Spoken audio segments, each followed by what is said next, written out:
Let's dive right into this explainer. Today, we're figuring out how to completely reclaim control over our nervous systems. We're going to scale this all the way from surviving a single terrifying moment of panic, right up to optimizing an entire human lifestyle. We live in a world that is just constantly demanding our attention, spiking our stress, and pulling us way out of the present moment. So, we're going to explore the absolute best tools you can use to fortify yourself against all that chaos. So, what could a sudden wave of panic possibly have in common with a commercial airline pilot navigating a massive storm? Or, say, a tech entrepreneur spending literal millions to reverse his biological age? Well, as we'll see, these three things actually represent the ultimate spectrum of how we manage modern stress. They all rely on building deliberate, structured systems to command the nervous system.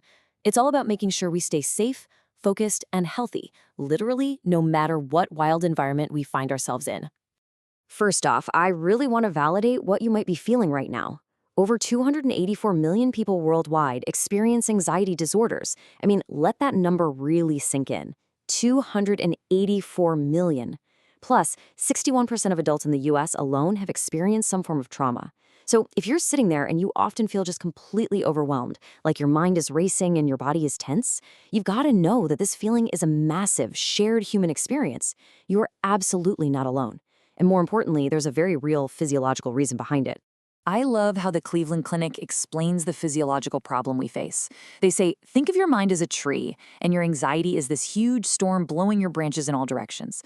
When anxiety hits, the wind is howling, and you feel like you're just going to snap in half. Grounding techniques, those are your deep roots. They keep you safe and upright when your brain is incorrectly sounding the alarm, telling you that you're in immediate physical danger. And look, just like the weather, anxiety won't ever completely go away, right? It's a built-in survival mechanism, but we can absolutely grow stronger roots. The whole goal of grounding is to totally short-circuit the acute symptoms of that fight or flight response. When you're anxious, what are you doing? You're worrying about the future or you're agonizing over the past. Your stress hormones are spiking off the charts because your brain literally thinks there is a tiger in the room with you. Grounding exercises force you to sit in the now. By zeroing your attention in on the present moment, you safely return your nervous system to a baseline rest and digest state.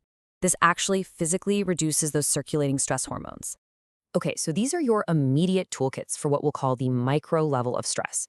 The Cleveland Clinic breaks grounding down into three main categories, giving you different sensory access points to basically distract your mind from the anxiety.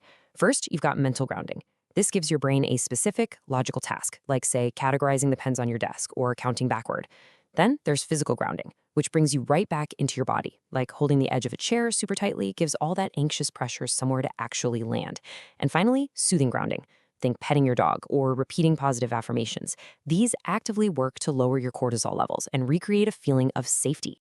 Now, we can actually combine these into a progressive, step-by-step interruption of panic. The 5-4-3-2-1 method is incredibly effective for this because it engages all your senses. You're not just vaguely looking around, you are actively forcing your brain to process textures, colors, and specific sounds. Acknowledge 5 things you can see, 4 you can touch, 3 you can hear, 2 you can smell, and 1 you can taste. You can pair this perfectly with the 4-7-8 breathing technique too. Inhaling for 4 seconds, holding for 7, and exhaling for 8. It's basically a mechanical override to slow down your racing heart. But let's be real. Sometimes the panic or the trauma flashback is so incredibly intense that gentle breathing just isn't going to cut it. For those severe moments of dissociation, you need an abrupt physical reset. Shocking the senses, like literally jumping into a freezing cold shower or biting down on a super sour piece of candy, forces your brain to drop whatever terrifying narrative it's looping. It demands that your brain immediately process your present physical environment instead. It really just snaps you right back to reality. The meso-level aviation professionals managing high-pressure environments. So dealing with an isolated panic attack is one thing. But how on earth do you manage your nervous system when your actual day-to-day job is inherently and continuously stressful? This is where we bridge the gap. We're moving it from surviving single moments of panic to managing chronic, daily environmental stressors. Think about pilots, air traffic controllers, and cabin crew. They face this relentless barrage of stress that could honestly break a normal person down. We are talking about severe, constant disruptions to their natural body clocks, endless jet lag, and, oh yeah, an environment where a single mistake can cost hundreds of lives. It is an atmosphere of incredibly tight deadlines and unpredictable weather And they can't exactly step out for a cold shower at 30,000 feet, right? So instead, they have to rely on ironclad structured habits to fortify their environments against these triggers. It's so fascinating to notice how the microgrounding techniques we just talked about are actively applied by these aviation pros to build a mental shield. When a pilot feels overwhelmed, they use physical grounding. They literally press their feet firmly into the floor of the cockpit to separate themselves from the chaos. They also treat their sleep with militant respect, treating it as essential, non-negotiable fuel. Dark rooms, earplugs, the whole 9 yards. Plus, they rely on structured recovery. They intentionally schedule their downtime to refill their emotional tanks. It just goes to show that resilience doesn't mean just toughing it out. It means actually having a system. The macro level, Brian Johnson's Don't Die Protocol, the ultimate longevity strategy. Okay, so if grounding is how we survive a moment and aviation habits are how we survive a career, this is how we optimize an entire life. We're zooming all the way out to look through the lens of Brian Johnson.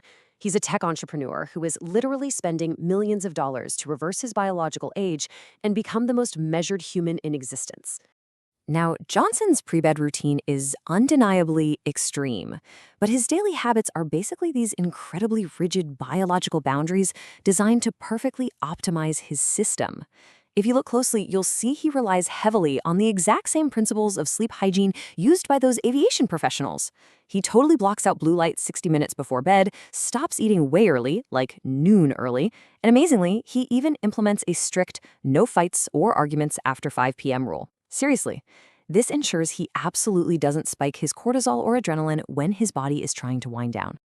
It really all boils down to this one stark rule that Johnson absolutely swears by.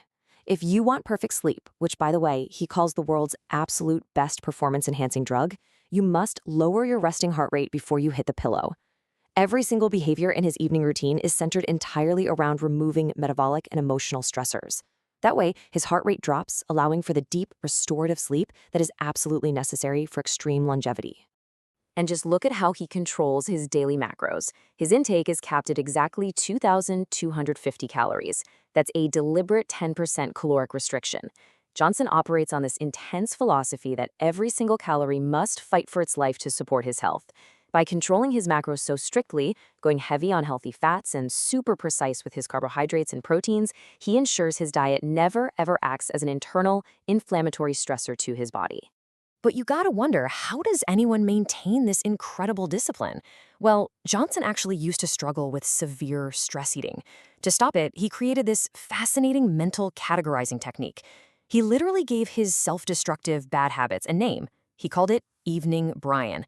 He wrote down the exact pleading excuses Evening Brian would use just to get one more bite of junk food, and then he formally revoked Evening Brian's authority to make any decisions. Actually, it's essentially a macro-level cognitive grounding exercise. He completely detaches from his immediate emotional cravings by letting his strictly logical morning self enforce all the rules. Which really brings us to our ultimate conclusion.